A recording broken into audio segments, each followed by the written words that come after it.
sure tell them it is. It's time to sit back, kick back, slip into something a little more comfortable, and prepare for the funkiest time of your life. My name is the Dangling Participle, and I am your announcer, and it is my privilege to present to you the one, the only, the Double D Show.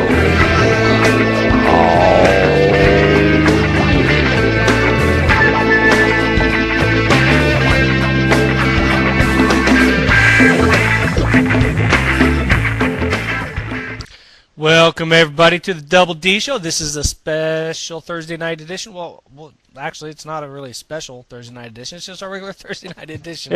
My name is Dave. We're live here on Blog TV, and always with me is I am the Duck, quackity quack, mother effers, and I'm a little loopy from a pillow fight I just had.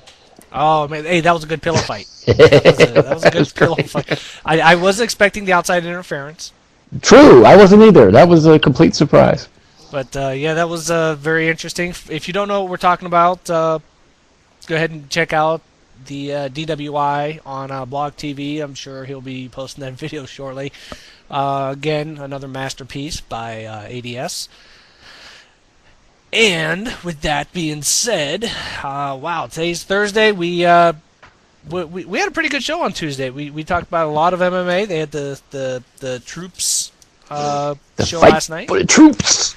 And there were some good fights. We will go ahead and recap some of those on Tuesday, because there was a lot of breaking going on in that. Man, I tell you, there was a the UFC was going to have to pay for a lot of trips to the hospital last night. Yeah, I tell you, if you've never seen a UFC fight, if you can definitely catch the rewind of that, you would definitely love that one. And what I want to do is, I gotta show this. I know Tuesday is normally our MMA night, but there is a video that TMZ.com posted. You have no problem if I show that? No, go ahead. If they're using it, we can use it. Screw it. You know. All right. I tell you what, though, I will tell anybody, if you've got a weak stomach, you might not want to watch this. And some of you people out there think you're think you're badasses, and you probably are.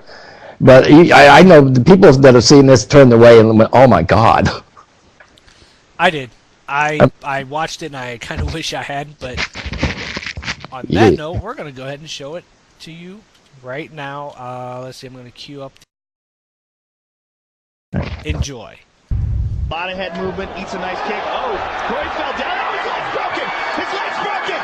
This fight is going to be stopped.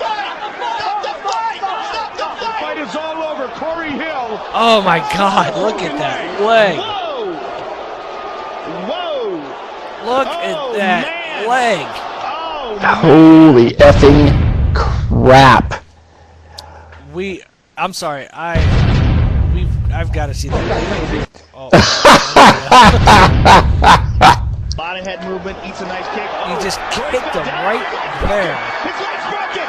This fight is going to be stopped. Stop the fight. Stop the fight. The fight is all over. Corey Hill has a broken leg. Whoa. No, of course he feels bad about that. Now, something a lot of people, we didn't get this chance to see this on television, but if you notice that, and I'm pretty sure that was a conscious effort there, if you'll notice in the background, you hear Joe Rogan. Now, I'm getting this from people that were actually there at the event and that were reporting, was actually standing up. You hear him screaming, no, stop, no. The reason he's doing that is because the referee does not see that this man's foot is broken, and Joe quit commentating. And he's standing up yelling at the referee, stop this thing, stop it, stop. And luckily, the ref was listening. Wow. That's just, right there, even that picture right there, look at that guy's leg. Oh, sweet Jesus, my stomach is like whipping around. It's like, oh, and trust me, you guys will probably see that again Tuesday. Damn!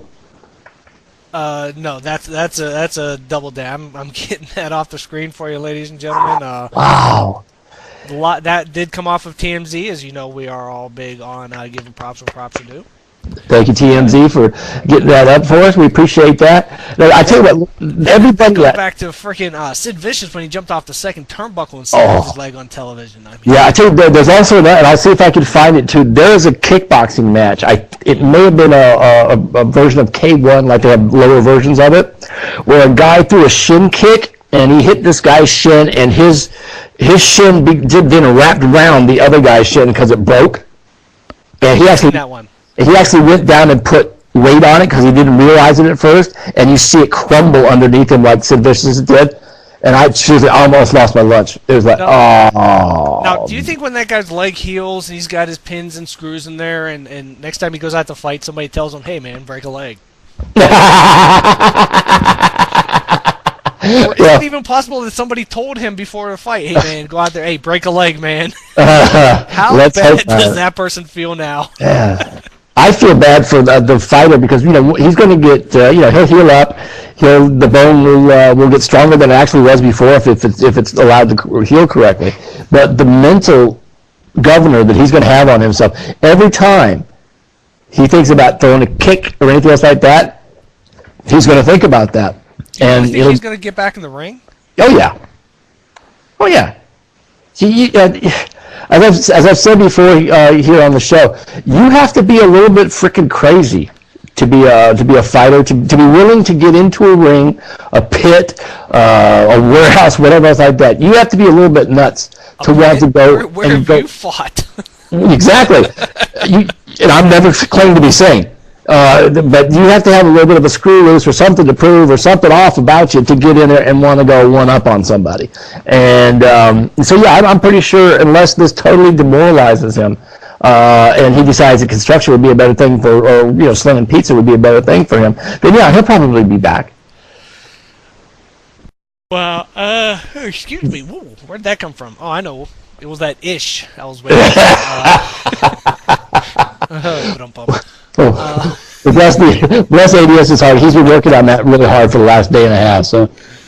Oh my! No, I mean, you see something like that, and here's my thought. If I'm going to get back in the ring, I'm going to be a kickboxer. I'm going to tell the doc, hey doc, you know what? 2 very long titanium rods in my leg to heal that thing might just actually help my career out. It might. It might.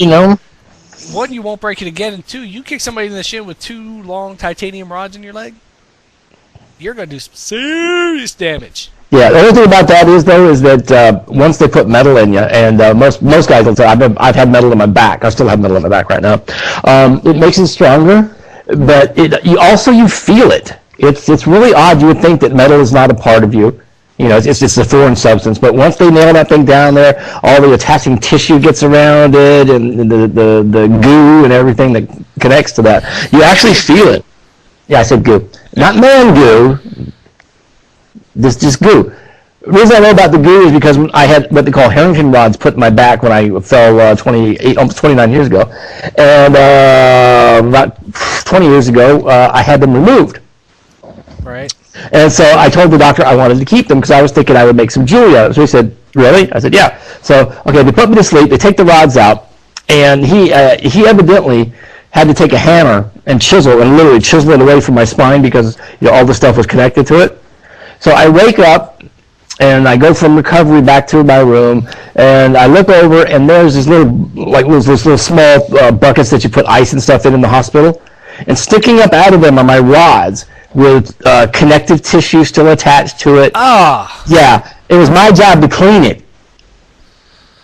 But that's cool. Yeah, it was also pretty unsanitary. I thought about letting people know about how unsanitary that hospital was, but I decided not to. The guy was an asshole anyway, never went back to him. But anyway, but when I had my rods in, it was a joke because I could always tell you when it was going to rain or when it was going to snow, because my rods would hurt, and they would hurt in a specific way.